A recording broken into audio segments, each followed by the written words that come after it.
Welcome into Sports Now. I'm your host, Ahmad Hicks. Jim Rich has the day off as he went on vacation, so we'll try and pick up the slack from where he continuously leaves off. We're talking Vikings. It's been a big week for the Minnesota Vikings, bringing in a lot of new players, letting some older players go. So I wanted to bring in someone who knows the game, who played the game, and we have none other than Gabe Henderson with the Vikings Entertainment Network. Gabe, thanks for joining us this evening. Ahmad, absolutely. Of course, Jim would take the night off when I'm coming on the show, but I'm happy to talk to you, man. Thanks for having me on. Oh, no problem. We're going to have to talk to Jim about that. Make sure he's here the next time you come in. We're going to start with the biggest elephant in the room. Kirk Cousins, his contract, monster contract. The Vikings chose not to extend him. What does this mean for Kirk's future in Minnesota? I think it's a bet on yourself now, and hopefully that pays off to something bigger later, whether that's with the Vikings or with someone else. Kirk Cousins understanding, what he has made over the course of his career. I think this is a smart move for him because when he's been in contract years or he's been franchise tag like he was in Washington, he's always played up to the next level. So I think this is a win-win for both Kirk Cousins and the Minnesota Vikings, and we just have to wait back and see how that plays out. But I'm excited for Kirk's future. Now let's go down the line. Who is he going to hand the ball off to? Dalvin Cook expected to cost about $10 to $14 million against the cap next season. The Vikings just decided to bring back Alexander Mattison. What does this mean? Will both of those guys be in the backfield in 2023? We've seen it happen. We've seen it happen the last 3 years. Alexander Mattison, Dalvin Cook splitting carries. Of course, Dalvin getting the majority of those carries. But a lot of people have had their eyebrows raised due to that cap number with the Vikings being over. Alexander Mattison was a free agent. You bring him back 2 years, $7 million. Are we letting go of Dalvin? Is he taking a pay cut? Is he going to be here? How does that work? I'm still in awe also seeing how Kwesi kind of worked that out, still having Ty Chandler on the roster. I know there's been reports of saying that teams are interested in Dalvin Cook if the Vikings were to trade him. But I guess, March 17th, this past Friday, Dalvin Cook, I believe, got a $2 million signing bonus just for being on the roster. So as it looks right now, the Minnesota Vikings are looking forward to Dalvin Cook being their starting running back.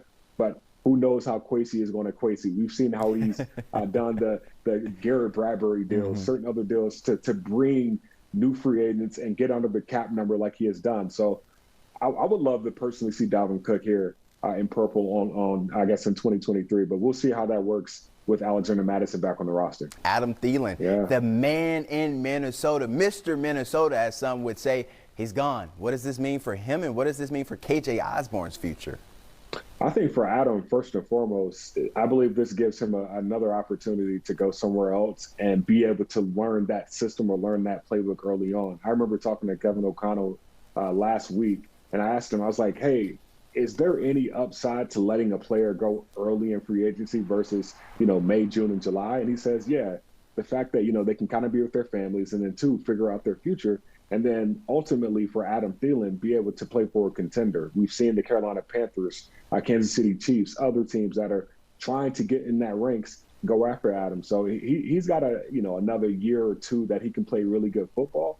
But for KJ Osborne, who's on this roster for this Minnesota Vikings team, now he takes another step in his career. Hopefully, maybe the Vikings go wide receiver in the draft this year to kind of, make up some of that space with Adam being gone. But I think there's a lot of room for KJ to make another step from year 3 to year 4. Do you think KJ Osborne can be a number 2 wide receiver if he's given the same amount of targets that Thielen got the past couple of seasons? For sure. He's gotten better every single year.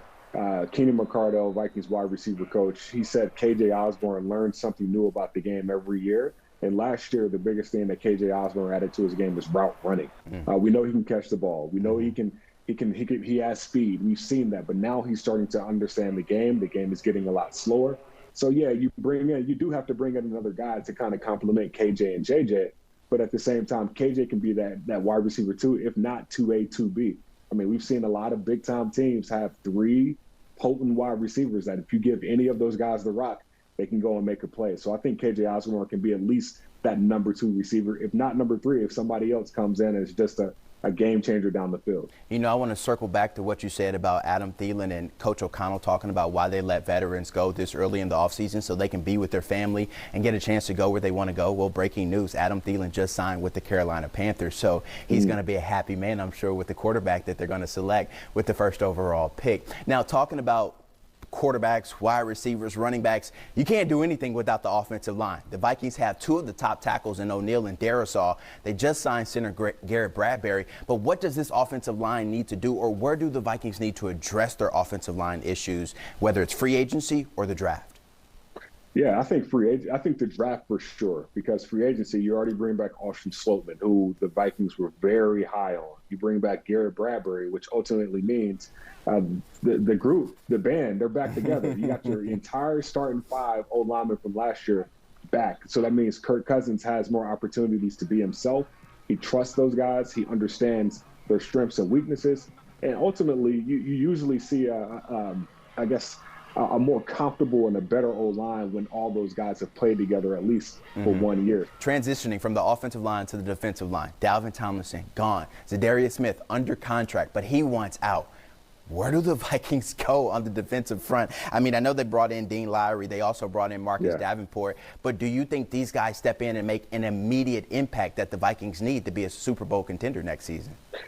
I think they make an impact at least in the run game. Our run defense was not the best last year. And when teams can run on you, that means they can pass the ball, which ultimately made our pass defense, I believe, either worse in the NFL or second worst. So having two physical specimens, guys who are very elite when it comes to run stuffing, that helps everyone when it comes to the back end. So Davenport, just a physical specimen. Dean Lowry, a guy who played with Mike Pettin, Mike Smith, who was coaching in Green Bay a couple of years ago. Both of those guys have familiarity with this system, and that's the kind of guys that Brian Flores wants. The key to stopping the run is up front, like you just alluded to, but the Vikings linebacker, Eric Kendricks, he signed with the Chargers. So where do the Vikings go at linebacker? Because Jordan Hicks, he came back, he restructured his contract, he wanted to stick around, but you're losing a guy who had 100-plus tackles every season outside of his rookie season, and in that rookie season, Kendricks, he had 97 tackles. So, I mean, that's a lot of production the Vikings decided to let go. Big time. And the fact that Brian Asamoah got some big playing time towards the end in his rookie season last year, I believe that makes him the leading candidate for that inside linebacker spot next to Jordan Hicks. Yeah, you still have to address that position probably in the draft or free agency. I would probably lean more towards the draft because the linebackers in free agency right now were a little bit expensive. So get a young guy, kind of build him up. And get him in that system. Learn from Jordan Hicks, who's on a one-year deal. Jordan Hicks, let's say he goes to another team. Now you have another linebacker that understands the game. You got two young linebackers that you can build on for the future. And I think that's what this Minnesota Vikings team is trying to, I guess, aim towards in 2023 is getting a young guy in there, letting him get some reps, learn by fire, and then by year two, you're able to get him to where you want him to be. Patrick Peterson, he's gone. He's going to Pittsburgh, got a little bit more money, 2 more years to play in the National Football League. Luckily, Harrison Smith, he restructured his contract. He's going to stay here forever. But the cornerback position, Cameron Dantzler, he's no longer here. Where do the Vikings pick up some veteran presence at the defensive back position, at the cornerback spot, especially at the nickel position? There are some very good cornerbacks in this free agency market right now that I think the Vikings should and probably will attack, but at the same time, it's a trend. 3 out of the last 5 years, the Vikings have selected a DB or a defensive back in the first round. So it wouldn't surprise me if they went that route, but at the same time, I believe this is another position they should address in free agency because you look at an opposing team's quarterback, they see 2 rookies out there, they're going to be like, oh, we know where we're going with the ball. So I'm sure Kwesi and Kevin have something up their sleeve as far as trying to make sure those guys are, veteran-led when it comes to that defensive back room. 2 more questions. I'm putting you on the spot here. Do you think Murphy steps in and makes an immediate impact in that secondary and becomes a leader for the Purple this season? Absolutely. He plays man-to-man. He's physical, quick hips, speed, has the veteran presence, understands routes. That's something that Brian Flores said. Not a lot of DBs, defensive backs, understand route trees, so understanding where the receivers are going to go before he even goes there. So the fact that you have a guy that can do that, that makes an immediate impact. Like, I love Patrick Peterson, but I just don't think Patrick Peterson was a man corner.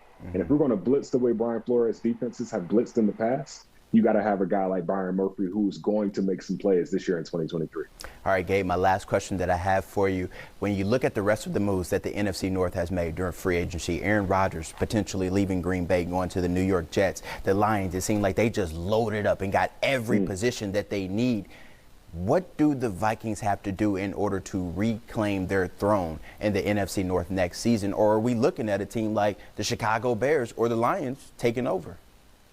Now, if you're the Vikings, bringing back the same team that arguably the same offense that you had last year, and then beefing up on defense, the expectation is to win the North again.